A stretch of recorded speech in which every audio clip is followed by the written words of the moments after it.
Hey, from New Jersey, it's the SNL Nerds, a show where two comics from New Jersey nerd out about Saturday Night Live. I'm your co-host, Darren Patterson. And I'm your co-host, John Trumbull. John Trumbull, how are you doing, good sir? Doing okay, doing all right. Getting good grades. Future's so bright, gotta wear shades. Oh, I love it. Very nice. And yeah. That one was for you, Gen Xers. Yes, exactly. The Gen Zs are there's no way they're going to get that. They're like they are the olds.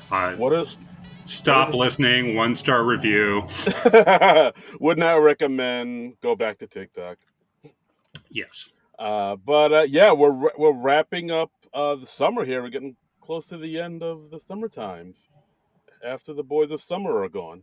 Again for Gen Xers, but not that necessarily means anything, because we're still in the writer's strike, so we're probably going to be just doing movies with SNL people for the foreseeable future. They're still striking actors, writers. From what I understand, there have been some talks, but like nothing, nothing to write home about just yet. Some talks, a lot of planted stories. I understand that trying to make the writers and actors look bad, and it's a whole Misha Gosh, because billionaires are horrible. They really are. They really are the worst. Yeah. If you don't believe me, go on to Twitter, aka X now, and see what one billionaire. I'm not calling it that. Yeah. I'm just calling it to make a point here for this my tirade. Okay. You can see what one billionaire did to a once thriving social media app, and he's totally decimated it into some garbage site off of his own little whims. Yep. Wow, we're getting political off the top. Damn. We are. Yeah. Should rein this in. But yeah, like there's no real SNL news as of yet. The only few things that I was able to find was Michael Che and Colin Jost are doing a show together at Radio City Music Hall on October 14th. And I looked that up and I was like, oh, October 14th. That's a Saturday. That's a Saturday night.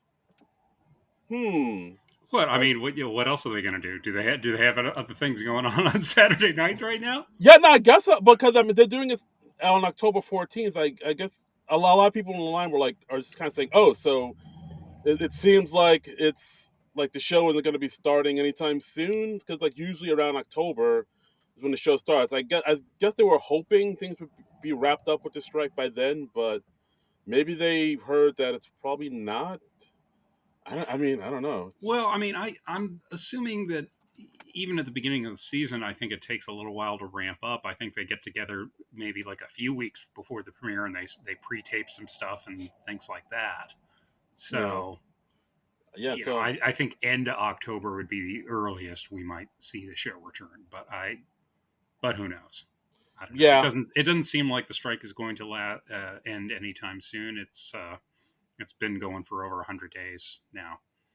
Yeah, it's been a minute, but unfortunately, we got to go through this. But it does come for like it is needed, because if they don't take a stand now, then like who knows what the big corporate overlords will do in the future. So we stand by the writers, stand by the actors, and hopefully we get some new SNL soon, and everybody gets what they're owed and what they deserve. Yes. So we heard that, and I also heard about the new Please Don't Destroy movie, the movie that was supposed to come out in theaters this month, and then I guess the studios were like, no, let's have it come out on Peacock in November. So I didn't realize it had been shifted from theaters to Peacock. It was supposed to be a theatrical release, and then I guess a couple months ago, they're just like, no, just put it on Peacock. Oh, so we're taking the King of Staten Island approach to this, where it's just going to streaming, and therefore won't make anywhere near as much of an impact. Nope. Okay. Yes, the future of cinematic comedies is bright. Well, that's a whole nother podcast, so it seems like this movie will be out in November 14th, I believe. November 17th, entitled Please Don't Destroy, The Treasure of Foggy Mountain. Okay. And Do we know the premise of this movie? we I'm assuming it involves a treasure and something called Foggy Mountain. Yes, yes, absolutely. The three PDD boys, Ben Marshall, John Higgins, and Martin Hurley, play loose versions of themselves, three childhood BFFs who live and work together at the nearby outdoor supply store. But one day they realize that a mysterious compass they stumbled upon as kids might lead them to a local legend, a priceless golden bust of Marie Antoinette, which is rumored to be buried in the nearby forest. So that's pretty much the route they're going. It kind of sounds like a almost like a Goonies type of vibe. Hmm. It has like a few SNL people in it. Bone Yang's in it. A few other comedians are in it, and Conan O'Brien's in it. Who he plays the kids or the guy's boss at the store, and he's also Ben's dad. Oh, that's cool. So yeah, so the whole thing is looks pretty good. Directed by Paul Briganti, who's an SNL director. So it looks promising. It looks pretty all right. All right. Well, I'm looking forward to seeing that when it finally drops on Peacock. It will be a little easier to see it on Peacock. I'll be honest. I'm not getting out to the theaters too much these days, but Right, right. I hear you. But yeah, who knows? Maybe we'll do an episode about it. So yeah, guys, look out for that. November, PDD hit the biggish screens, as it were. But we're not here to talk about PDD today. We're here to talk about another movie we both saw on Hulu. hmm Little movie we're talking about SWOP, Swap. Sleeping with Other People, with starring Jason Sudeikis and Alison Brie. Yes, this film was written and directed by Leslie Headland. She would go. She would. This is her second film. She went on to write, direct, and produce Russian Doll, which Okay. stars Natasha Lyonne, and she's also working on the upcoming Star Wars series, The Acolyte. Oh well. Okay. So when is her firing going to be announced? Ooh boy. And Ooh. I'm not saying anything against Leslie Headland. It's just that that's how they seem to make Star Wars projects these days. They announce that somebody's working on it, then they fire that person, then they hire somebody else, and then the project comes out. Yeah, and then that again, that's a whole nother podcast. We're setting up a lot of other podcasts we could talk about while we're making this podcast. Yeah. Yeah, but yes, Sleeping with Other People came out September 11th, 2015. Never forget. Had a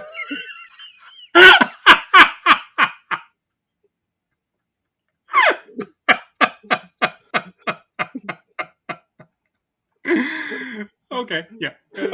Please go on. I like it when I catch you off guard like that. It brings me joy. You Uh, really did.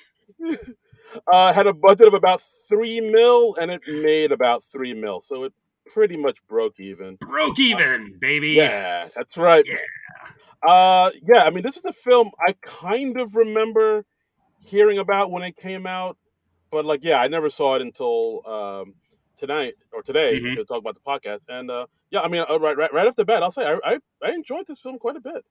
All right. Well, hey, that's the podcast, ladies and gentlemen. Hope you enjoyed it. Please follow us Yes, on social media.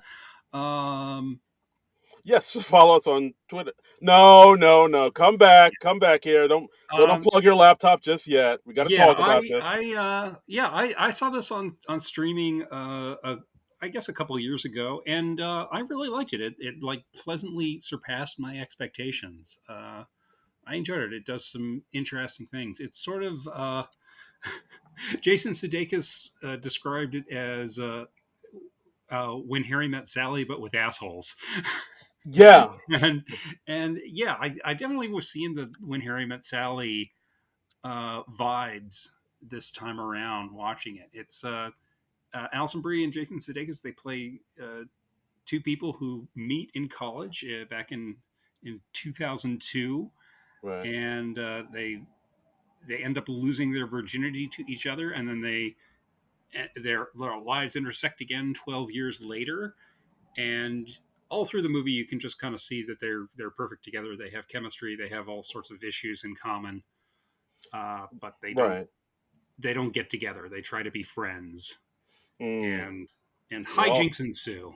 yes, we all know how that turns out. Yeah, And I mean, just right off the bat, I'm probably going to say this a lot throughout this episode.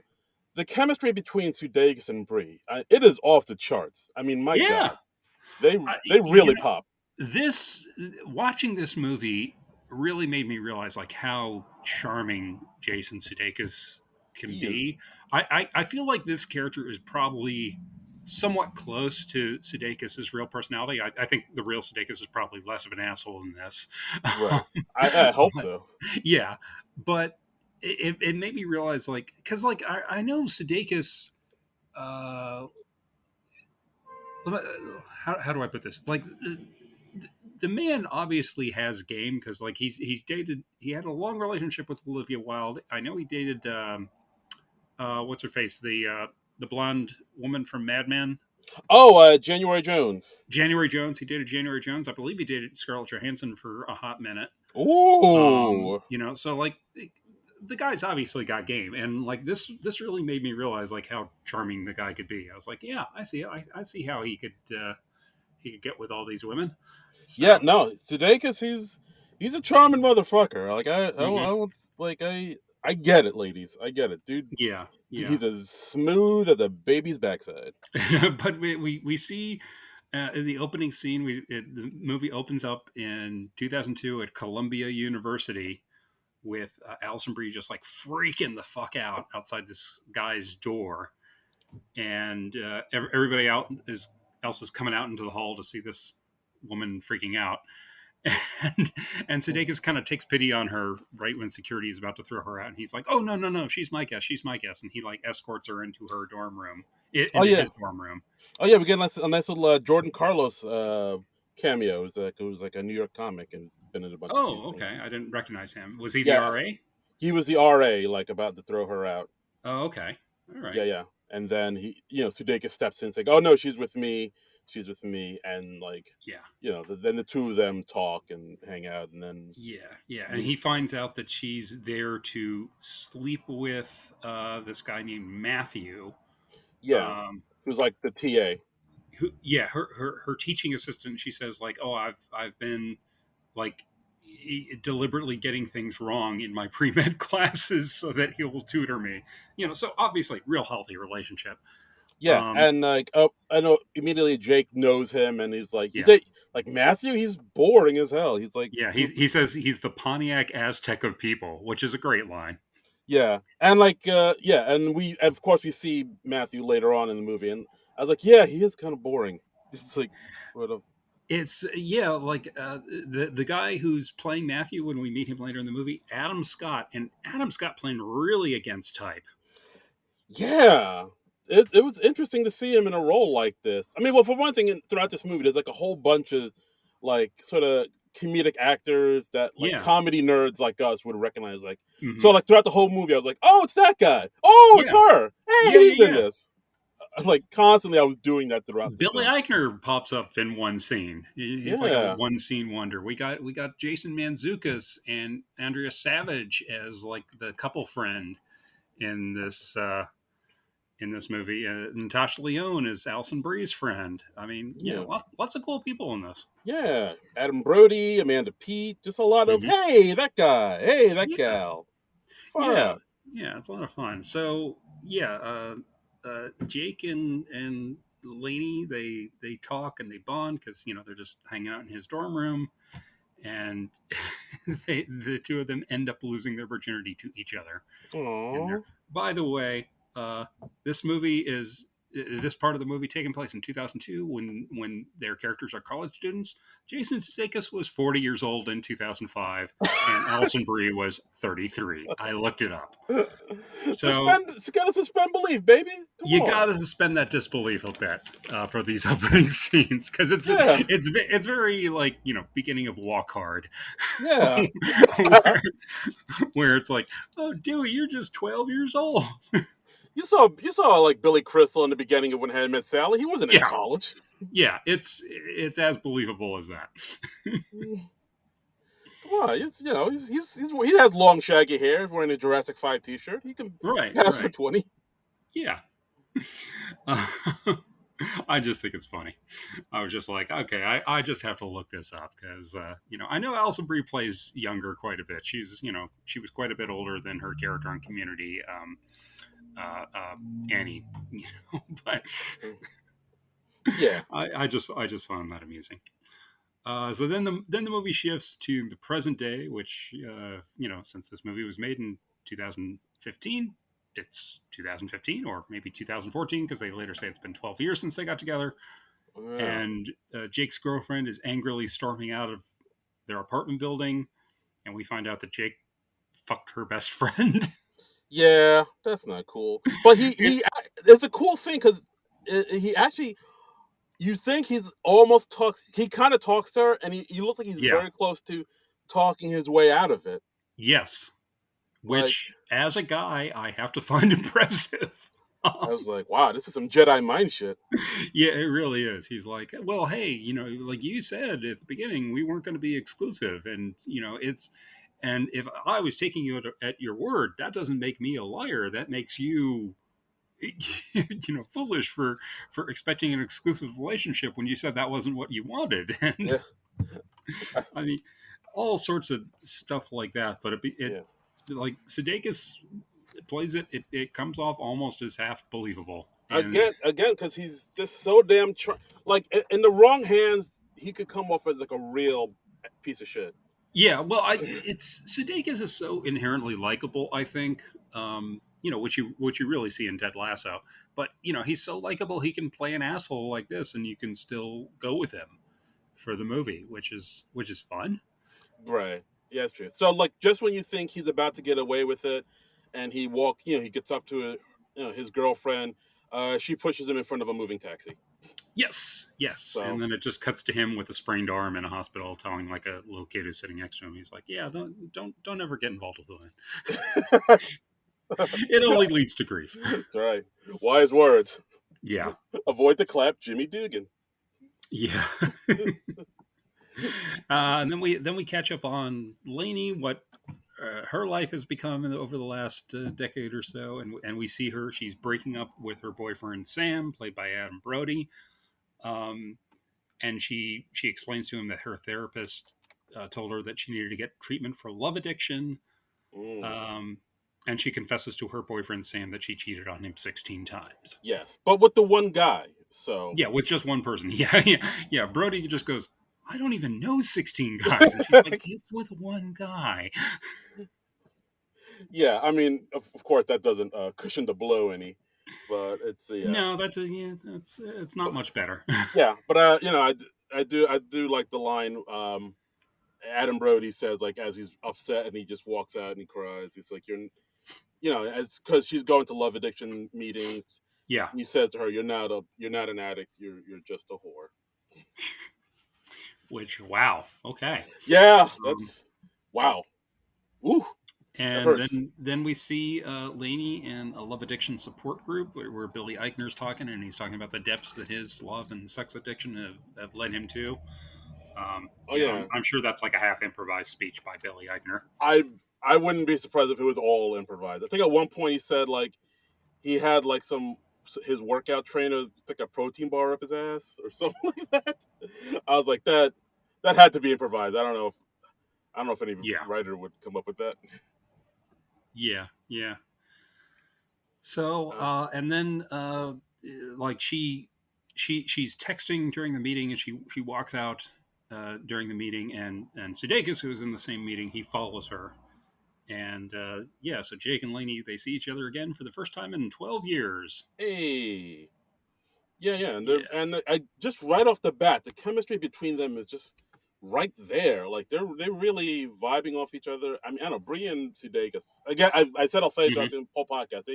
They got really good chemistry together, and You're just from the beginning, or like, why are these people not having sex right yes, now? right now in front of me. Yes. I'll pay good money for that. Money's no object. Name your price. Yeah. Uh, Um, but yeah, no. Then we also find out that the person that Lainey, Alison Brie's character, has been texting is Matthew from college, and right. he's the guy that she cheated on her boyfriend with. Like Yeah. she still has not gotten over him, even though he doesn't seem like that great a guy. No, he doesn't seem like a good person at all. He is No. now an OBGYN. Um, Alison Brie has not continued on the medical path, and she is now like teaching kindergarten. Mm. Um, and like there's a scene where she like makes an appointment with him just to go see him in his office, and they end up having sex on his desk. Yeah, that sex scene seemed very like intimate. Like it was like I according to IMDb, the sex scene between Alison Brie and Adam Scott took 12 hours to film. And Yeah, I saw that. I'm imagining. I feel like a lot of that has to be the light, yeah, because like the way they're framed, it's like shot in kind of extreme close up. We just see them. I wouldn't say it's like a a titillating or a sex scene or anything like that. It's just a very raw kind of. yeah, very like realistic. I felt almost Yeah. uncomfortable watching it. I was like, But oh, the wow, sunlight is like shining right behind them, and it's lit beautifully. it really So is. Yeah, I'm thinking that had to be a large part of the 12 hours there. But yeah, right. it's this movie has a very interesting approach to sex. I mean, because like sex is a huge thing for the two lead characters, and it has a sort of unsentimental approach about sex, I suppose.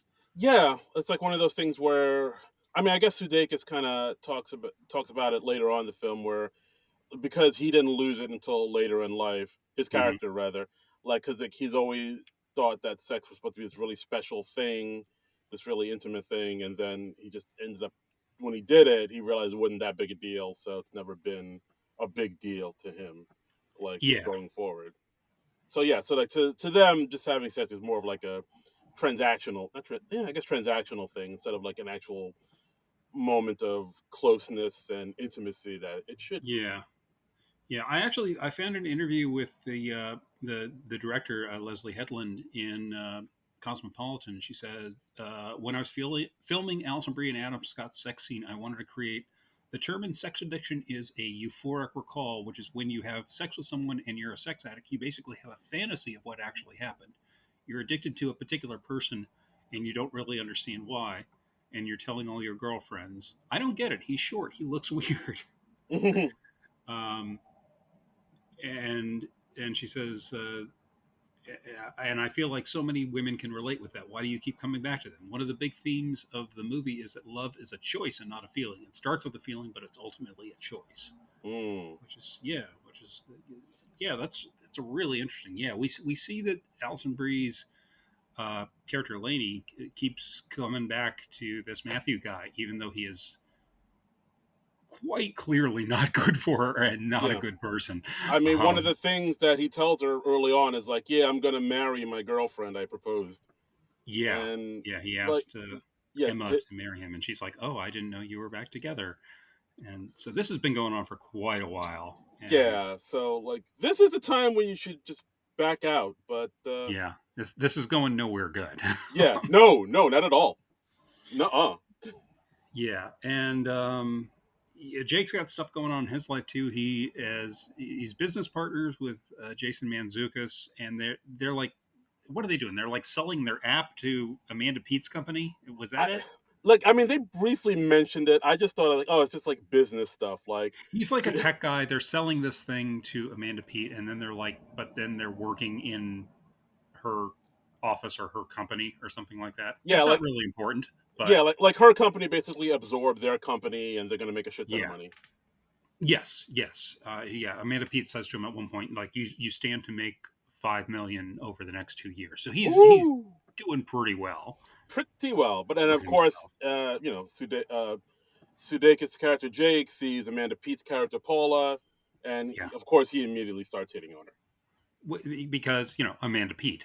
her. Um, yeah, Shoot your yeah. shot. Because I mean, yeah, this is just the kind of guy that Jake is. He just hits on most any attractive woman within a Mm, certain radius, yes, me so horny. and he's doing this even though it could potentially like jeopardize this hugely important business relationship. Right, but of course, like Amanda Pete doesn't want it because, like, I think she's heard stories around town that he's a bit of a gigolo everywhere he goes, and People know yeah, the cards he's playing. yeah, Yeah, exactly. Ooh, what they say. Okay, Okay, and we don't have to launch into the song. and yeah, and of course, also she said like, yeah, I don't sleep with coworkers either, or people who work for me. And he's like, Right. I'll quit right now. I'll quit Which today. is yeah, yeah, yeah. So he's still flirting, even though he has every reason not to.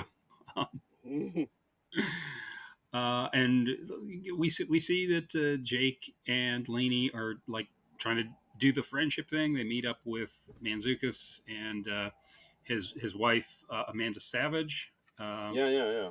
his wife Naomi, and they meet up at Pianos, which is a cool spot in the city. I actually went to a taping of Todd Barry's, I think it was his second album there. Oh wow, really? So yeah, yeah, you can actually hear me on the finished album, "Falling Off the Bone." He uses me in the setup for the track "New Wilco" album. Yeah, Ooh, Todd Barry nice. talks with an audience member. That is me. I am the audience member there. Oh shit, I didn't know this. Wow. I haven't told you this before. I have never heard this before. This is all new information. That's pretty cool, man. I'm also there's if you get the deluxe edition, there's like a bonus DVD, and I show up on there briefly, and my friend Frankie pops up on there too. I talk about like and like the interviewer is like, there's a truly hilarious moment where the interviewer is like, "Oh well, what other comedians do you like besides Todd Barry?" And we say Eugene Merman, and then the camera immediately pans over to Eugene Merman, who just goes hi, and then it pans back away from Eugene because Eugene opened for Todd that night, which is Oh and wow. Eugene was one of our favorites, Uh, or still is. oh, Uh, Eugene. yeah. Oh wow. I can't do a Eugene Merman impression. Okay. No, if that was supposed to be a Eugene, you cannot do a Eugene Merman impression. Hello, I'm Eugene Merman. Is that was Yeah, that no, close? Was that not him at close? all. No, All not right. even a bit. I'll workshop it. I'll workshop it. Yeah, and this is like pre Bob's Burgers Eugene Merman. I think even pre Flight of the Concords. Oh So wow. yeah, so So this is when only like New York hipsters knew who Eugene Merman right. was. It's like I like Eugene Merman. You probably never even heard of him. Mm-hmm, mm-hmm. As I flip my scarf and Yeah, this is when we were comedy hipsters. yeah. So my point is that I was happy to see Pianos. Oh, yeah, yeah. I mean, I think I've been to pianos maybe once or twice, but I know it's like Yeah, a mainstay in the village, New York yeah, City Village area yeah. So it was nightlife. cool. I like these movies that take place in New York and that they're actually shot in New York. Like what we Yeah, had with Meet Cute a few weeks ago. yeah, yeah. No, this is a very New York movie. And they For do sure. they do the ferry ride too. Yeah, the ferry ride again. It's Yeah. you got to go on that ferry ride, man. Well, I mean, hey, it's a tough thing for any director to resist because I mean, come on. Mm. I mean, is there anything more beautiful than New York by the water? Visually, it's pretty perfect. Yeah. Absolutely. So Jake and Lainey, they decide to just be friends, but because they're both sex addicts, they decide to try and set some boundaries. So they decide to have a safe word if one of them if things start getting too sexual, Right. and they decide on mousetrap. Right. I think she came up with the term like a dick in a mousetrap, Yes, and that turned him off so much. So it's like, all right, yes, that's it. You don't. That's the word. We'll say that's it. We'll mousetrap for shorten it to short. mousetrap. Yeah, yeah. And they also like start to sort of bond a little bit, like why they have the issues they have. I Hmm. think like Sudeikis' character Jake says, yeah, like I have this thing where once I'm in a relationship and I feel like I'm with the wrong person and I want to break up. Instead of breaking up, I'll just like go and sleep with somebody else, so that Right, way I don't have to have that conversation and break up with them. Like I'd right. rather He'd rather be the bad guy than that to have the break than the, conversation. which is wow. Yeah, That's a lot. and Mm. instead of like the midnight phone calls of When Harry Met Sally, we're seeing like lots of midnight texting, while they're on dates with other people. Yeah, yeah. Like, um, so like yeah. So in the beginning, it looks like it's working out. Like they both like genuinely like each other and hang out, and they have a great rapport. Um, and then at one point, Lainey sees Matthew going for a jog in the park, and he's mhm. jogging, and then she just like runs after him Right. He doesn't see Lainey or doesn't hear her at all because he has his headphones on and she's like running after him. And Right. and again, it's gorgeous because they're like right by the water and yeah. Mhm. Yeah. So we see that Matthew still has a hold over her, and Yeah. then like Lainey and Jake talk about it while Lainey tries on lingerie in front of Jake, because I think Hmm. Lainey said like this is the only way she can like kind of feel something else, or like feel attractive or sexy Yeah, yeah. or whatever. So she spends like a month's salary on this stuff, and So we Alison Brie and lingerie, we got it, folks. yep. Mm-hmm. Amen. So Yeah, and then their talks get even deeper. They even talk about how, uh, like Matthew was the only person to make Lainey, come to fruition, as you were, come to completion. yeah, yeah. And there's a scene where I guess it's kind of their equivalent of the When Harry Met Sally. I'll have what she's having scene, Mm, where Sudeikis kind of instructs uh, Bree on how to pleasure herself yeah, properly. because she's never Um, done it. she's never accomplished this on her own, and so Yeah. he takes a like a Gatorade bottle or a Snapple iced tea bottle, and he's Hmm. just kind of showing her the Yes. precise fingering that he should use. She should use. Yes. Clitoris Yes. and cervix and kegling. It's all here. Yes. Yep. Yep. Yeah, yeah. So it's Yeah, entertaining and instructional. yeah. You laugh and you learn. Yes. Yes. Yeah, and also at this point we find out that Lainey got into med school in Michigan. Yeah. Yeah. She's sort of going back to that old dream of hers, and yeah. Right, right. So So we got a bit of a ticking clock there. right, exactly. And of course, at this point, like we get all the scenes of their friends being like, "Hey, you guys are hanging out all the time, but you're not like sleeping, but you're like a couple, but you're not like Right. what is this about? This is Right. like all the friends can see what's obvious, but to Because them, as friends, you are intimately invested in the lead characters' romantic lives. yes, very much so. So like we all like as we all see what's going on, you're into each other. Just have at it, and go to town. And like Yeah. why Yeah. why are you doing this dance where you pretend to be just platonic when you know that it could be so much more. There's a fun bit where like where when they're at the birthday party of the kid of Jason Mantzoukas and Andrea Savage, and he's like, "Oh yeah, that's Jake and his friend Laney, and he wants to get all up in there. He wants to get deep inside." Oh, keeping them And he nuts. just says it so matter of factly. Mantzoukas is just freaking hilarious in this movie, by the Yeah, way. he just. I mean, he steals so many scenes I in this mean, film. we already knew that Jason Mantzoukas was one of the funniest people on the planet, but I mean, my God, he is so great, and he should be a bigger star than he is. Maybe he doesn't want to be. I don't know, I don't know. but Yeah, but yeah, I totally see what you mean. Like he's around, like he's been in a bunch of stuff, mhm, but like he's always like, oh yeah, that guy, oh yeah, that guy. But like yeah. I see what you're saying. I feel like he has what it takes to even like be the lead dude in a movie. Like I don't Yeah, think I mean, that's not hasn't even happened yet, right? I mean, he did a movie called The Long Dumb Road, which I still haven't seen, but I know he's like one of the co-leads of that. Oh, okay. It's like a road trip movie.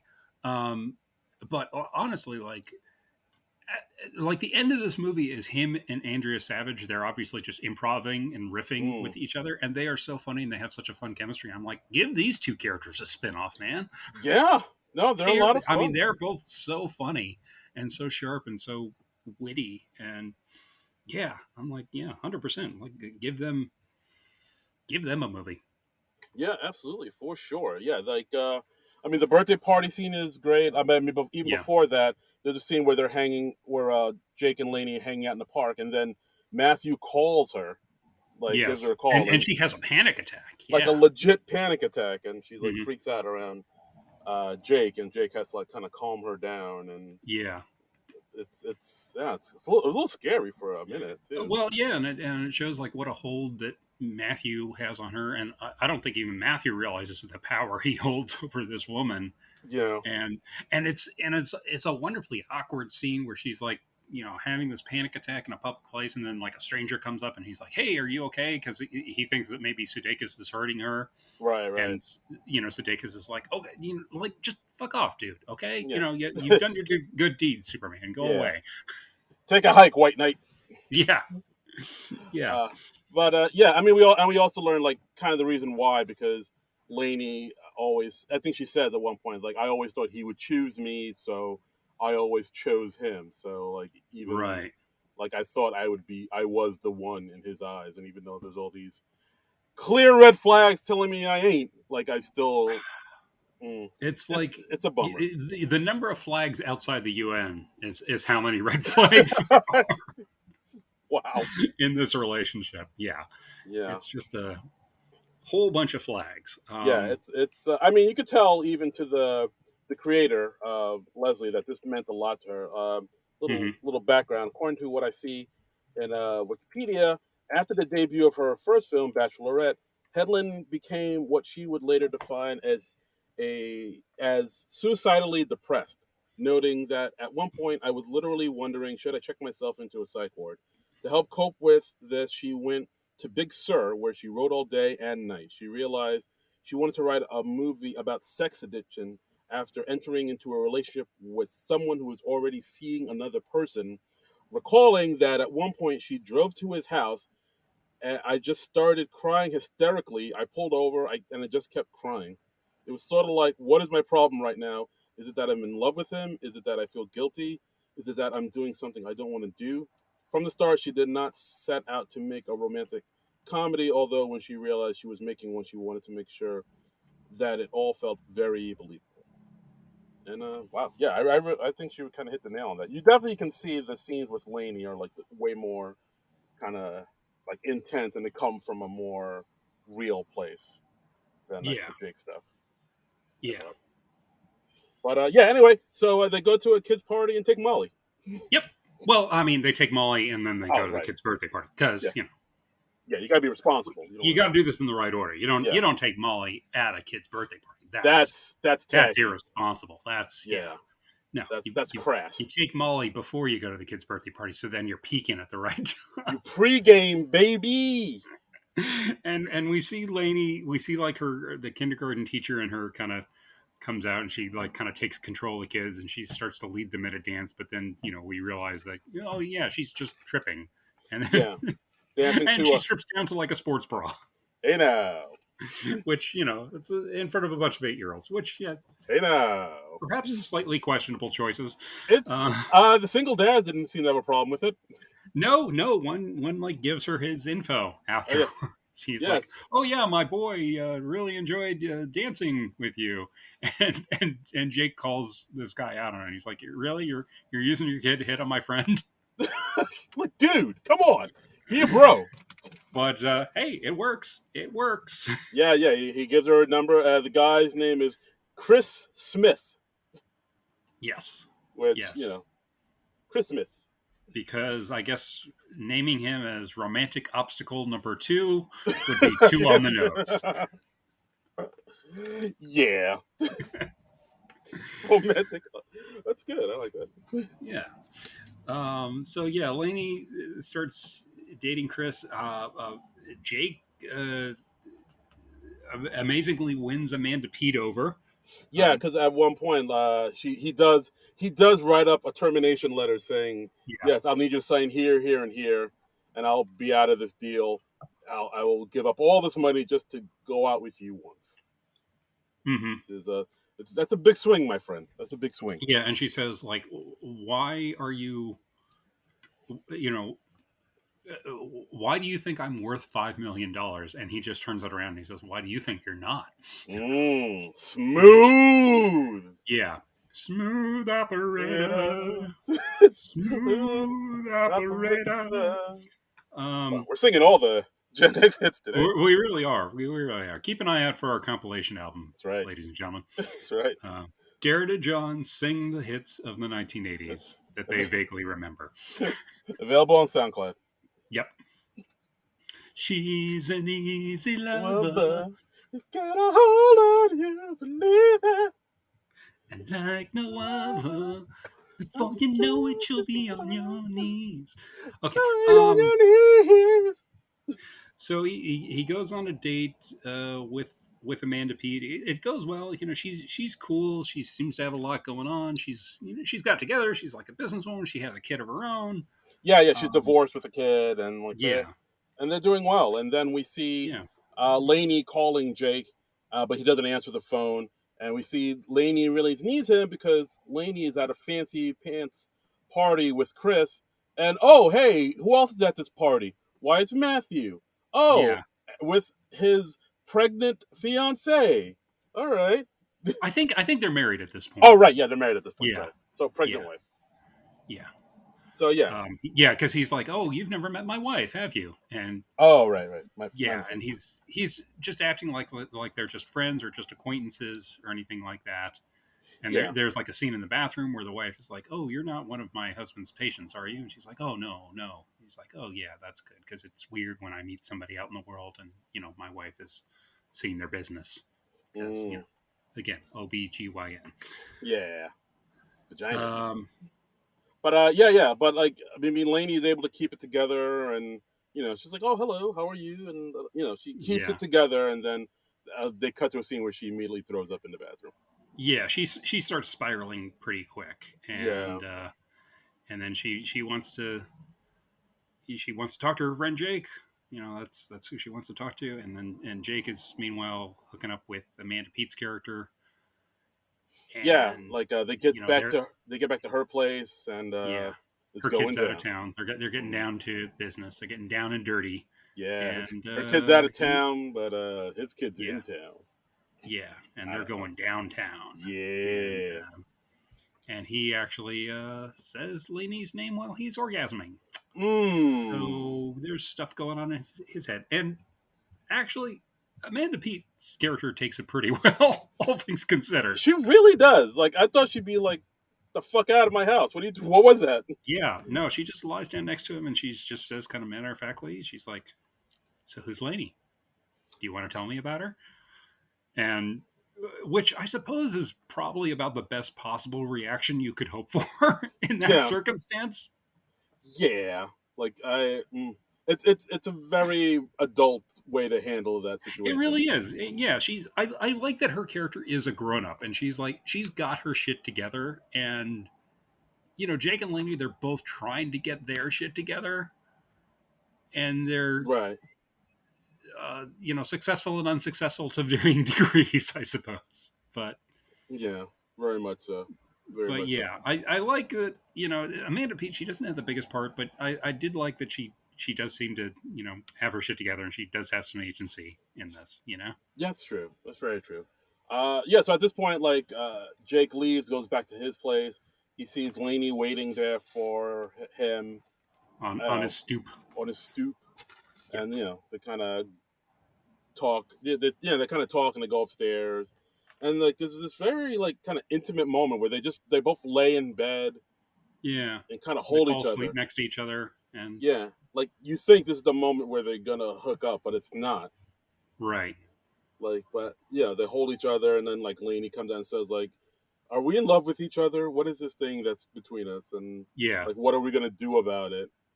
And like, Jake kind of says like, "There's nothing to do about it. We're not doing it. Like, I love you for free." And they like Yeah. kind of That's a tell great each other line. they love them, and Yeah. it's very like wow, this is it. And the two actors, Brie and Sudeikis, play it very well. Like, it was really like a very sweet, Yeah. intimate moment here. Yeah, but it's a nice emotionally intimate moment. I mean, they're fully clothed. I mean, even though there are like several sex scenes in this movie, there's no real nudity in it. I mean, Not really. No. you see people in their underwear, but I mean, you never see like any actual uncovered body parts, really. Yeah. Well, I mean, there was um, one part where Sudeikis was talking about one of the girls he was hooking up with, and you see like oh, you're right. her. You're You right. see like a bare back. Yeah, That's about it. that's true. That's true. I was forgetting that. So Yeah. my apologies to Yes. that actor. But yeah, it is like a very intimate moment where they just kind of have this realization where where they just know they love each other, but it's not. I don't think they're gonna act on it because maybe they're both afraid of fucking it up, or Yeah. or whatever. Well, and also there's the thing that she's about to go to med school in Michigan, so Yes. Yeah, you know, exactly. the long distance thing, it's very difficult. And then after that, yeah, so we see Lainey, like he's helping her pack up to move over to Michigan, Yeah. and And like he's in a relationship with mhm, Paula, and like yes, he's actually met her kid, Oliver, her son. yes, So and it's he's not serious. screwing it up. So Yeah. that they both seem to have grown. They're both trying harder. They're kind of vague what happens between Lainey and Chris. I think beyond that, I'm assuming it's it's a wrap. I mean, it didn't yeah, seem like she it was. never seemed very serious. Yeah, it didn't seem like she was too into him. Yeah. So it seemed like they just cut off Chris Smith, Hmm. or romantic obstacle number two, as you Yeah, love. we do see Lainey and like having a sex scene with Chris, and she's like kind of using some of Sudeikis's moves Oh to yeah, yeah. get herself off, and and she tells Sudeikis about that, and he's like, "Hey, that's my thing," and she's like, you did not invent vaginal stimulation," I didn't. which it's shattering for any guy to hear. Yeah, I definitely don't want to hear that. Yeah. Keep that shit to yourself. Uh, Yeah. So the two of them, like, she leaves from Michigan, and hmm. Sudeikis kind of he seems to be okay with it, but you can kind of tell he's not really Yeah, he's okay on with the it. surface. He's okay with it, Right. and then we got to 2 months later, and we see Sudeikis and Manzukis. They're at like a peewee soccer game. Right. Sudeikis is there because Paula's kid Oliver, is that it? Yes. Yeah. Yeah, so he's like got a relationship with the mom and the kid now. He's like in an adult relationship. You're like, oh wow, this is growth, and even Manzukis compliments him, Yeah. It's like, and yeah, you're a grown up now. Way to do it. yeah, and your life is going well when Jason Manzukis compliments you on how well things are coming together. Yeah. I mean, that is the universal indicator that your life is going beautifully. Yeah.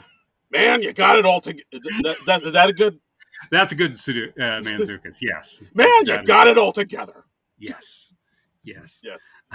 I'll have to workshop that too. I'm close. yes, I'm close. yes, and And yeah, so then we cut to the thing where Jake and Paul are having brunch, and Jake yes, surprises very Paula. very adult thing. Yeah, and Jake surprises Paula with like, "Oh yeah, I booked us a vacation to Paris. Like, so we're gonna go Yeah, overseas." we're So gonna go to Europe. Yeah, yeah, so and it and seems like they're cute together. They have a nice kind of chemistry together. And she's like, "No, God, hey, Jake, I can't do this. I'd have to take off of work." And he's like, "Oh, well, then I'm just gonna have to go with somebody else with your name." And he's like, "Is there anybody else named Paula in this restaurant?" yeah, yeah, And it's very cute. You yeah, can see what they're going on. You can see what they see in each other, and yeah, yeah. So it seems like, oh, I guess they've gone to separate ways. Even at one point where Manzukis talks to Tudeka saying, "Hey, have you talked to Lainey lately?" And he's like, yeah, "Oh no, I haven't talked to her in a while." yeah. So Not since she moved. Yeah, yeah, so I genuinely thought in the movie they were just gonna, go their separate ways. They were like two ships in the night, and that's it. yeah, Until the scene where Jake and Paul are at brunch, and then Jake sees out of the corner of his eyes somebody else sitting a couple tables away. It yeah. turns This out, guy who looks vaguely familiar. yeah, it's like I think I know him, maybe from Colombia or something. And then Yeah, it clicks. It's like, oh, it's Matt with his pregnant wife. yeah. Well, he doesn't recognize. He doesn't Right, see that she's pregnant yet. right. But he But he recognizes it's recognizes. Yeah, yeah, it's this guy that he knew from school, and he knows from talking to Lainey that he's the guy that she was obsessed with, and he screwed up all sorts of things in her life. right.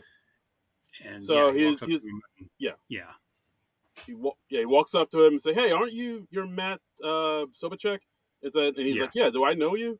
And then Jake Boom! punches him right in the face and beats Just the shit out of him. immediately punches. He just gets positive identification, then boom! Like doesn't even wait a not even doesn't even wait a beat.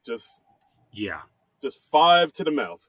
yeah. And then his wife immediately gets up, and he's like, "Oh my God, you're pregnant!" And that kind of gives him pause. And then we have this wonderfully awkward fight between the two of them. Yeah, like the fight spills out into the sidewalk, and Yeah, everybody's like, "Oh my god!" And like we see.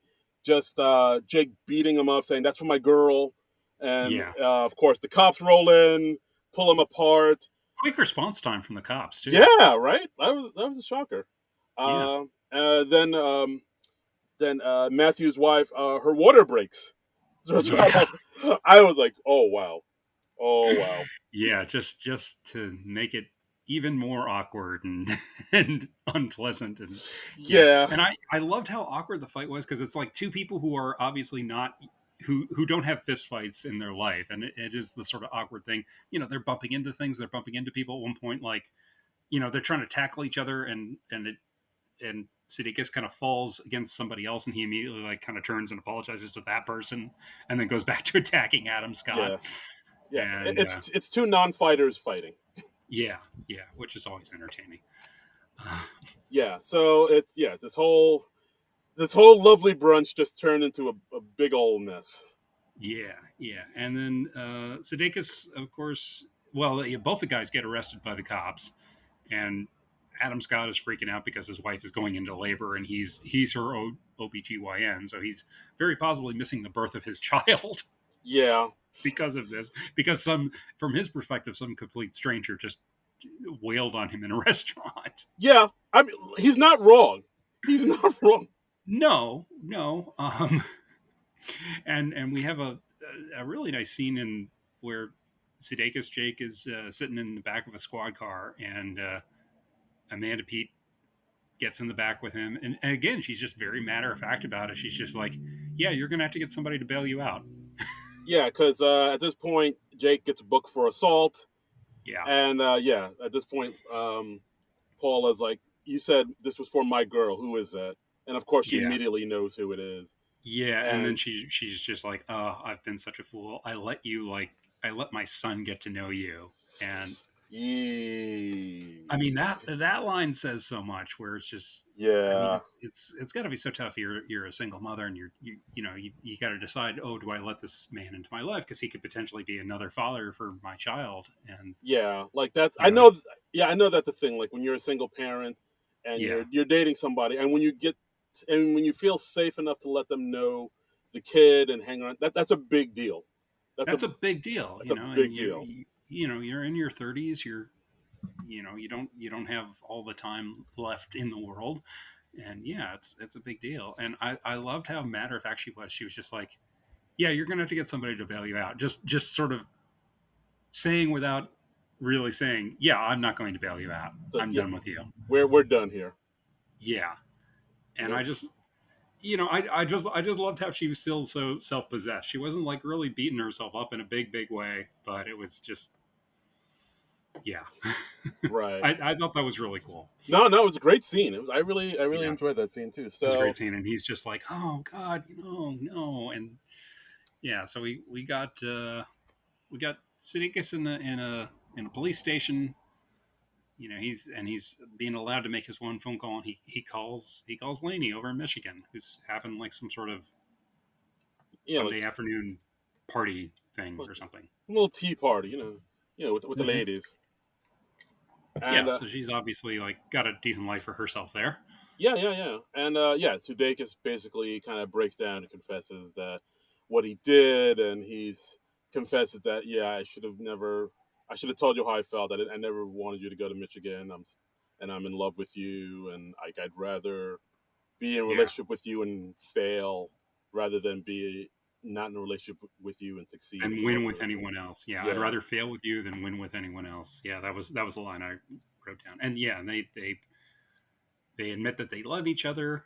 right, Um, and it actually ends with uh, Jake shouting Elaine into the telephone, and he's freaking out like Dustin Hoffman at the end of The Graduate, because we find out in like the early scenes in the movie that Laney is short for Elaine, right, right. and she was, I think, named for Elaine in The Graduate, but she kind of hates the name, so she always goes by Laney. Right, yeah, because they mentioned that in when they were in college, like where he's like, "Oh Mhm. yeah," like in The Graduate, and I think she said, Yeah, "If you ever mention that movie again, I'll slit your throat." yeah, and we actually end with him on the telephone just shouting Elaine, Elaine. Yeah, and it's his big Dustin Hoffman moment, and I was like, oh, that's a nice touch. Yeah, so like, oh, they finally admitted that they love each other. That's great. Yeah, Uh, yeah, because you really are. Even though these people are train wrecks in a lot of ways, you are yeah, still kind of rooting for them to get together. yeah. So like at this point, you know, Jake is still under arrest, and Matthew, of course, is suing Jake for emotional distress, Right. and so every time Jake offers him like a settlement to be done with this case, Matthew refuses. He wants to draw this Yeah. out as long as possible. Every Yeah, settlement. we cut to like a scene where they're like in a lawyer's office and they're like, oh well, Doctor such and so won't be here, and they're like, oh, this is the third time, and Right. yeah, And then Eh, but then Laney goes to see Matt and basically tells him that if you don't drop this case, I'm gonna tell your wife about what we did, yeah, basically. and not just like, hey, we had an affair for X number of years. She's like, I'm gonna tell her all the intimate things you've done with me, and in the way that sort of leaves no doubt Yeah, about those what he's things done and what a piece of crap this guy yeah, is. those things you do, those things you And like. and yeah, and Adam Scott is playing such a piece of crap in this movie. It's and yeah, he's got none of the charisma or likability that Adam Scott usually does. He's very much like Yeah, it's like a Manila envelope, just yeah, blank. he's like Anne in Arrested Development. You're like, him? Really? Very nice comparison. Yeah, he's just relentlessly average, and he's also just like a creep and an asshole on top of it. And yeah, but Laney convinces him to drop the lawsuit, so he agrees to do that. And then we cut to Laney walking outside the building. She's got a nice white coat on. Sudeikis is really dressed up. He's got a nice suit on, and then we realize as they're talking, they're gonna go get married. Yay! They're Yeah, and doing it. and and and Alison Brie pulls out a little veil to go over her outfit, which is they're going to go over to the courthouse and make it all legal and proper. And That's they talk right. about it. Hey, we isn't it funny that we like lost our virginity to each other, and we ended up waiting for marriage. It's pretty great. Pretty great. But then then they decide, oh, hey, I'm gonna bone we're first, right? yeah, we're gonna go find a place and we're gonna get together. So they call their friends and they say, yeah, we're gonna be like about 90 minutes. Yeah. So, just start without us. Yeah, they say mousetrap, and he goes, "Oh, that just went from trigger word to code word." So,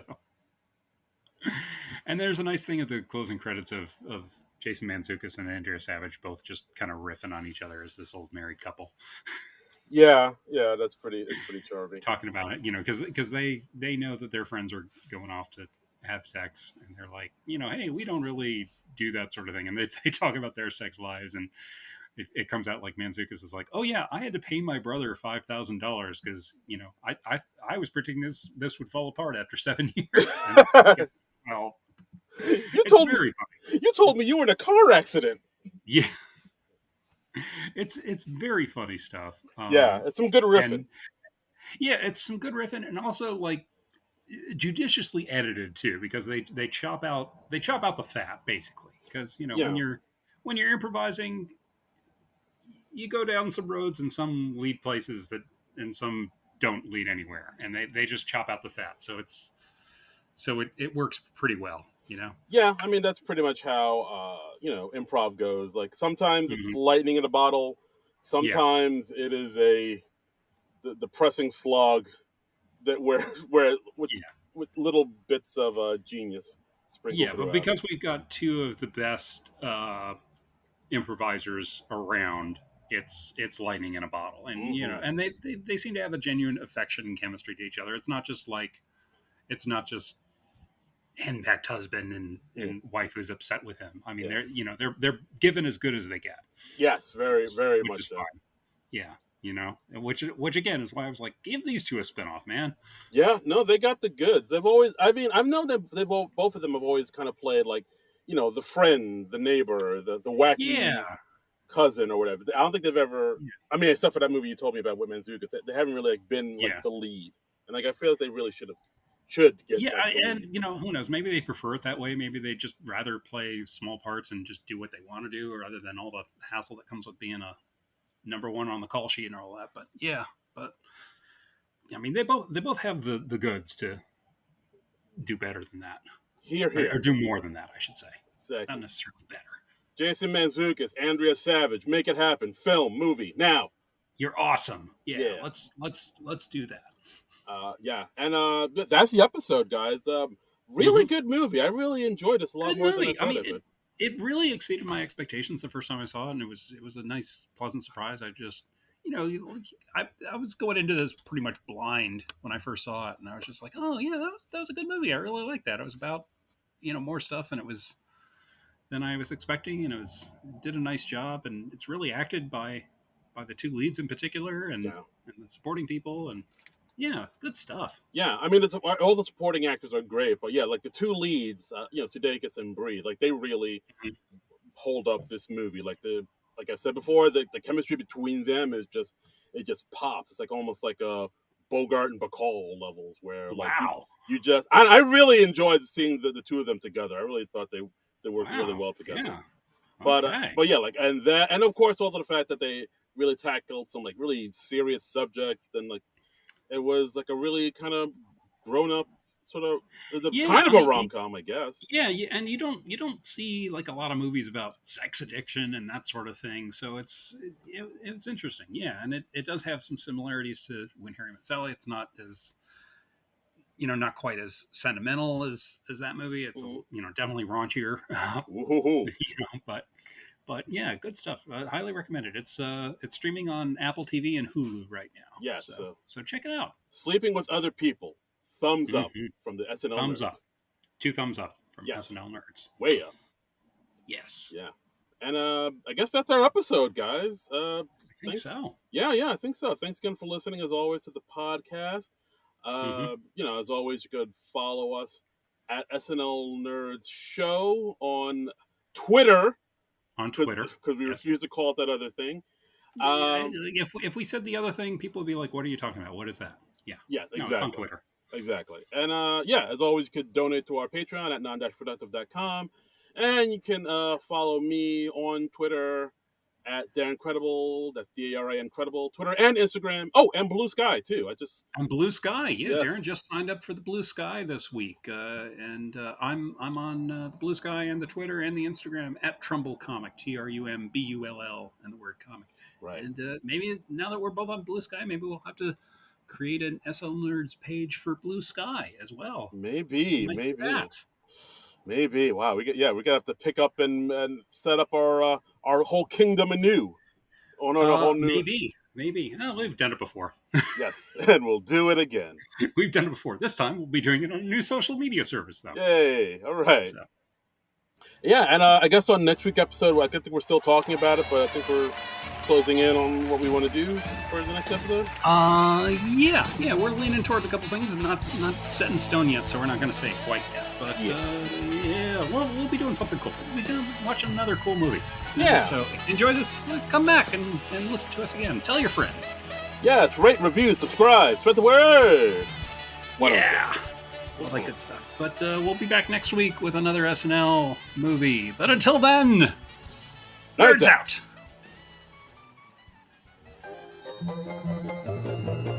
This has been a non-productive media presentation. Executive producer Frank Hablawi. This program and many others like it on the Non-Productive Network is distributed under a Creative Commons Attribution Non-Commercial No Derivatives license. Please share it, but ask before trying to change it or sell it. For more information, visit non-productive.com.